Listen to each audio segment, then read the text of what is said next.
अस्सलाम वालेकुम फ्रेंड्स, मैं प्रोफेसर SJ आपको अपने चैनल प्लांट्स लवर पर खुशामदीद कहता हूँ। फ्रेंड्स, आज हम बात करेंगे बहुत ही खूबसूरत विंटर फ्लावरिंग प्लांट साइक्लामेन के बारे में। ये ठंड में ग्रो करने वाला पौधा है, कूल ह्यूमिड एनवायरनमेंट को पसंद करता है, इनडायरेक्ट लाइट और मॉर्निंग की धूप को पसंद करता है, कूल एनवायरनमेंट में ग्रो करता है, 4 से कम और 35 से ज़्यादा टेम्परेचर को पसंद नहीं करता। जनवरी और फरवरी के महीने इसके बेस्ट महीने हैं और इनमें ब्लूमिंग्स होती हैं। इसके लीव्स इस तरह से थिक होते हैं और इनमें वेरिगेशन होता है। इसके फ्लावर्स की लुक बहुत प्यारी होती है, ना ये ज़्यादा पानी को पसंद करता है और ना कम पानी को। इसमें इस तरह से ब्लूमिंग होती है। इसके फ्लावर्स बहुत से कलर्स में होते हैं, पिंक, रेड। इनके फ्लावर्स वेरीगेटेड भी होते हैं, जैसे कि इनके लीव्स हैं।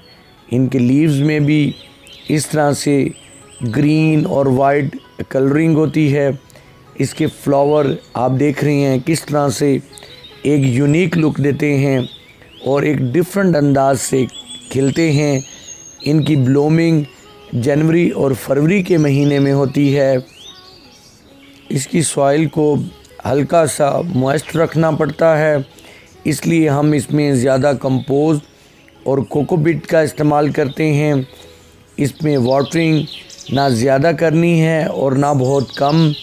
इसकी सरफेस को ड्राई नहीं होने देना, लेकिन ज़्यादा सॉगी नहीं करना।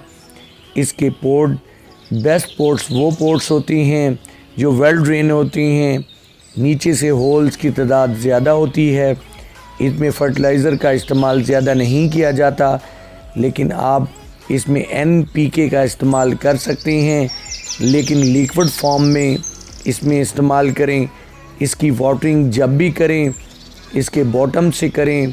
इसके लीव्स और इसकी पत्तियों पे वाटरिंग नहीं करनी चाहिए, और वाटरिंग तब करें जब सरफेस थोड़ी सी ड्राई होने लगे, लेकिन ज़्यादा ड्राई नहीं होने देना। इसकी प्रोपगेशन सीड से होती है। इसके नीचे ट्यूबर बनता है और उसके नीचे इसका रूट सिस्टम होता है। गर्मी स्टार्ट होते ही इसमें फ्लावरिंग ख़त्म हो जाती है और इसकी पत्तियां पीली होनी शुरू हो जाती हैं। पीली पत्तियों को रिमूव करते रहना चाहिए।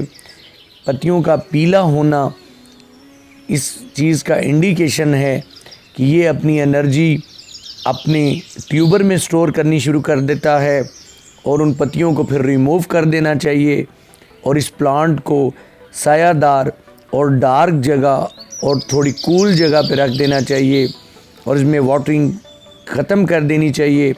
आप महीने में एक बार या 20 दिन के बाद इसमें थोड़ा सा पानी डाल सकते हैं, ताकि इसका ट्यूबर और रूट सिस्टम खुश्क ना हो। और नेक्स्ट सीज़न के लिए फिर इसमें जैसे ही जब सर्दी स्टार्ट होती है तो इसमें पत्तियां आनी शुरू हो जाती हैं, और वो पत्तियां पहले से ज़्यादा हेल्दी और इसके फ्लावर्स पहले से ज़्यादा हेल्दी होते हैं, और आप फिर इसे नेक्स्ट सीज़न के लिए इस तरह से इसकी ब्लूमिंग देख सकते हैं। तो फ्रेंड्स, मेरी आज की वीडियो इस खूबसूरत और एक यूनिक प्लांट के बारे में थी। मैं उम्मीद करता हूँ कि जो इन्फॉर्मेशन मैंने आपसे शेयर की, इसे फॉलो करके आप अपने प्लांट्स को भी इस तरह से ग्रो कर सकेंगे और जो है इस तरह से अपने प्लांट्स का शौक़ पूरा कर सकेंगे।